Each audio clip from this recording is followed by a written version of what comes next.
I'm Logan. I'm 19 years old and I'm studying to be a doctor. I'm from Texas, but now I live in New York City for college. My parents are in Dallas, where my dad works as a surgeon at a university hospital, and my mom stays home. After high school, I moved to New York and I've been on my own for about 4 months now, since July. My dad's work inspired me to study hard and get into medical school. But since coming here, I haven't had the typical college experience I hoped for. I've been focused on my studies, which is important, but I also wanted to hang out with friends and join clubs. Unfortunately, money has been tight, so I couldn't do those things. My parents pay my tuition, but I have to pay for everything else like rent and living expenses. To make ends meet, I've been doing different jobs like tutoring, working at events, and even at a bar. But it's been tough. I often have to switch between shifts at different jobs just to get by each month. Weekends are when I try to earn the most money. I never really had a day off. It was tough both mentally and physically. I get sleepy during class, and when I come home late at night, I'm too tired to study. I'm worried I might fail my classes and have to repeat the year if things keep going like this. Studying should be my top priority, but I'm struggling to focus. I felt anxious and desperate, so I called my mom for some financial help, even if it was just a little. My dad is hardly ever home because he's busy with his job, so my mom handles the finances. I thought they could help because my dad earns well, but my mom said they couldn't afford to send extra money. Many of my friends get financial help from their parents, and I wished I had that too. Despite all this, I kept working hard at my jobs. The midterms came, but I hadn't studied enough, and as I expected, I had to retake some exams. After finishing the retests in early August, my summer vacation began. I'm planning to work a lot during this long break to earn as much money as possible. Once summer is over, I'll focus more on my studies. That means cutting down on work hours, which should help my finances.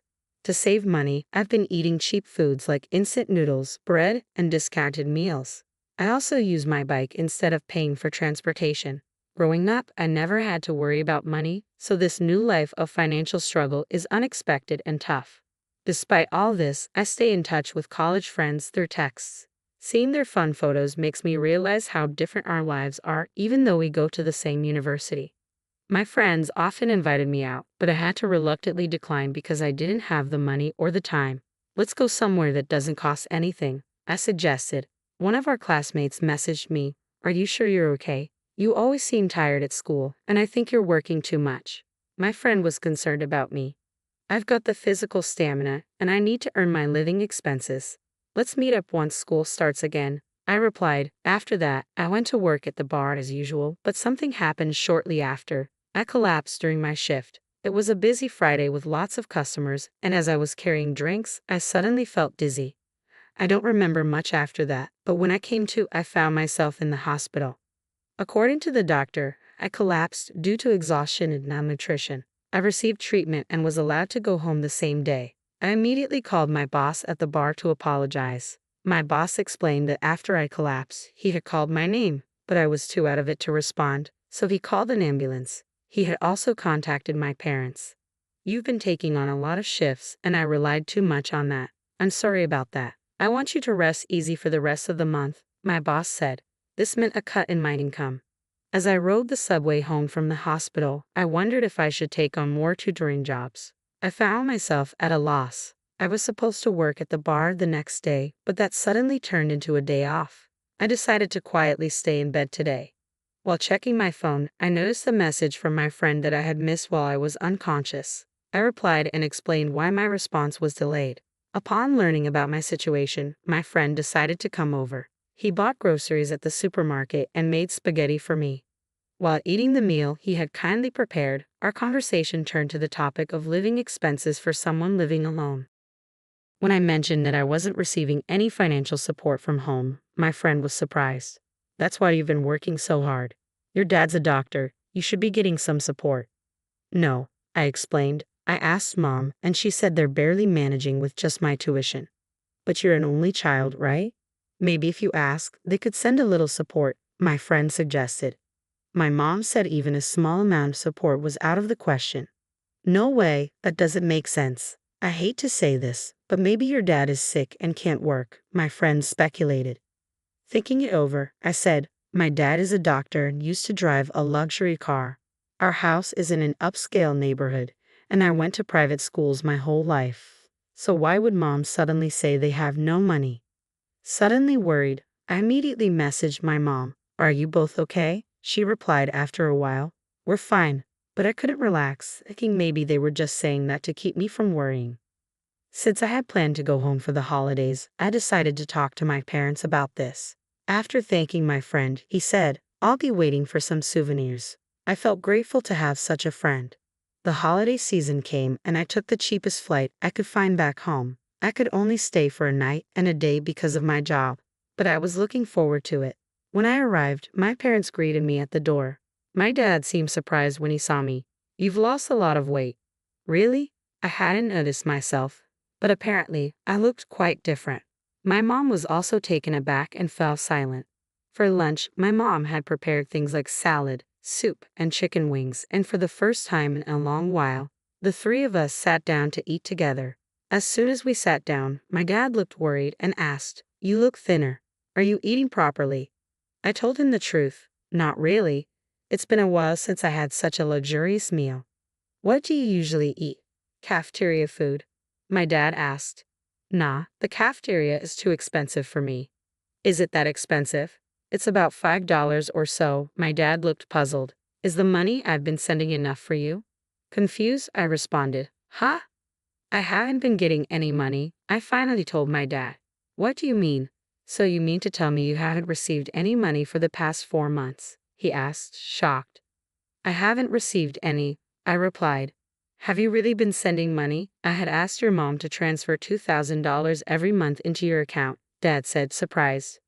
Really? I was surprised. Mom told me that your finances were tight and that she couldn't afford to send any money. I explained. Dad looked perplexed. We have enough money. Paisley, have you been sending money to Logan properly? He asked Mom. Mom looked down silently. I was worried that maybe Dad got sick or something and couldn't work, and that's why the money wasn't coming. No, I've been working as usual, Dad assured. Really? That's a relief, I said, somewhat relieved. But then why hadn't any money been sent to me? I was baffled.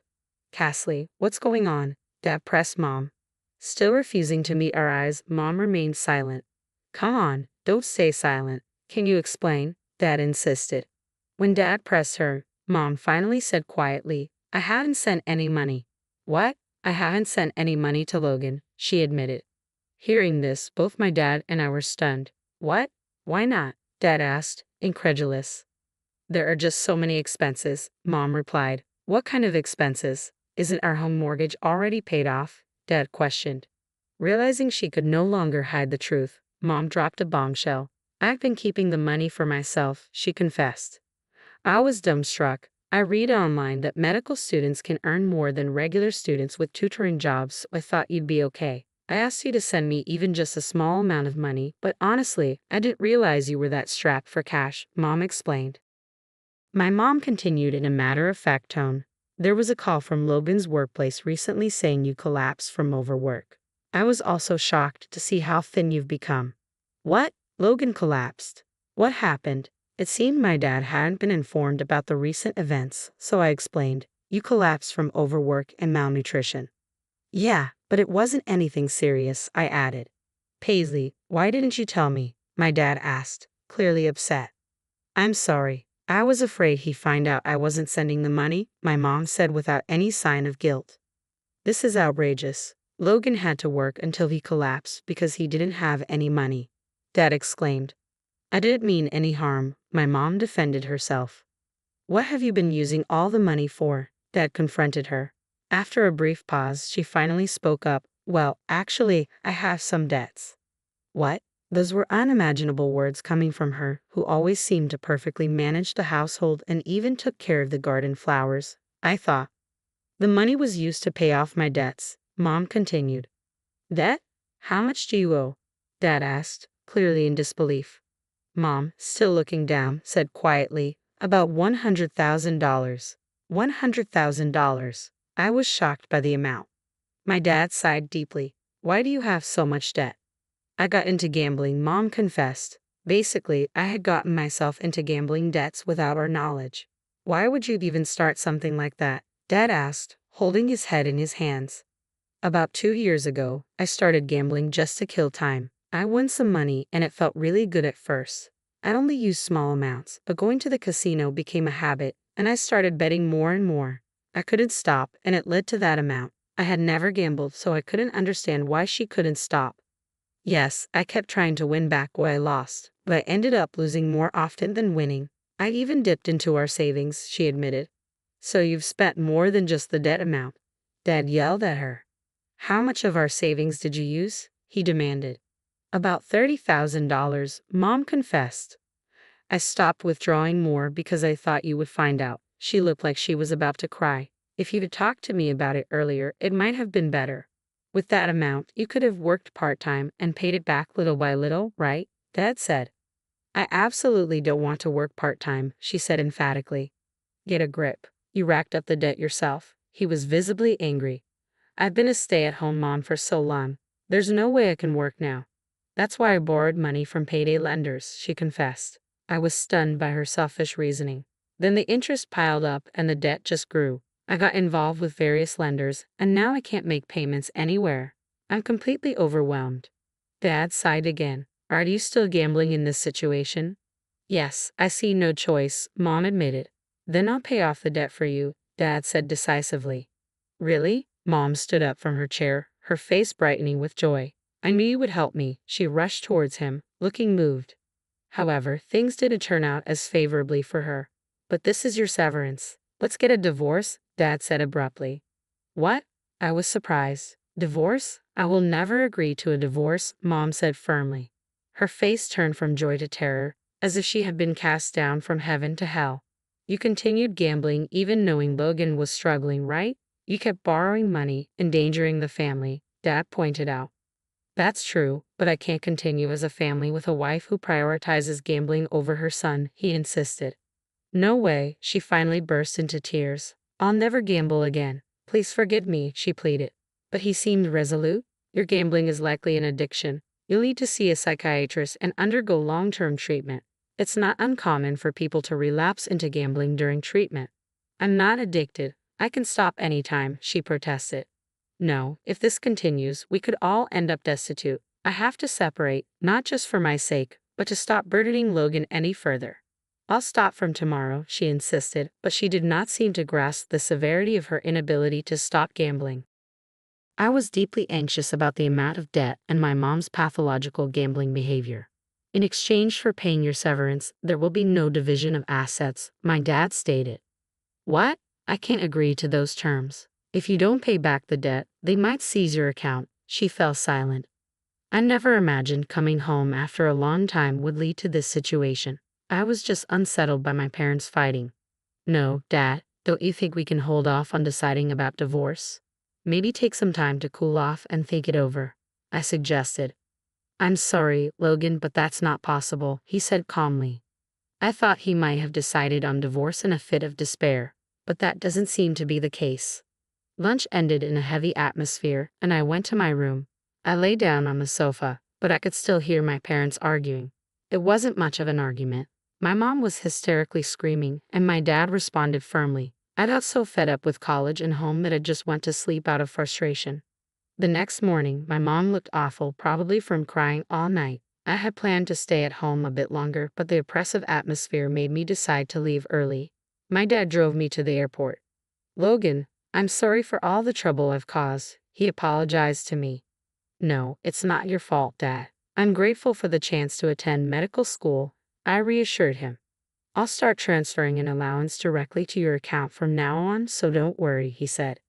Yeah, thanks, Dad. It really helps, I replied. I know things are tough, but take care, he said as he dropped me off.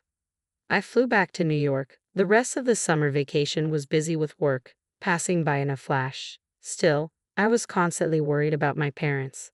A few months later, I heard that my mom finally agreed to the divorce. My dad's steadfastness broke her resistance. As previously discussed, my dad took on her debts, and in return, there was no asset division in their divorce agreement. I have mixed feelings about my parents getting divorced, but it's not all bad news. Now that I'm receiving an allowance from my dad, I've been able to cut back on work and focus more on my studies. I might even get to hang out with friends. I heard from my grandmother on my mother's side that despite the divorce over her gambling, my mom was back at the slot machines every day. She quickly racked up more debt. Her family couldn't afford to cover her debts, so my mom reluctantly started working part-time. She's currently attending therapy to overcome her gambling addiction.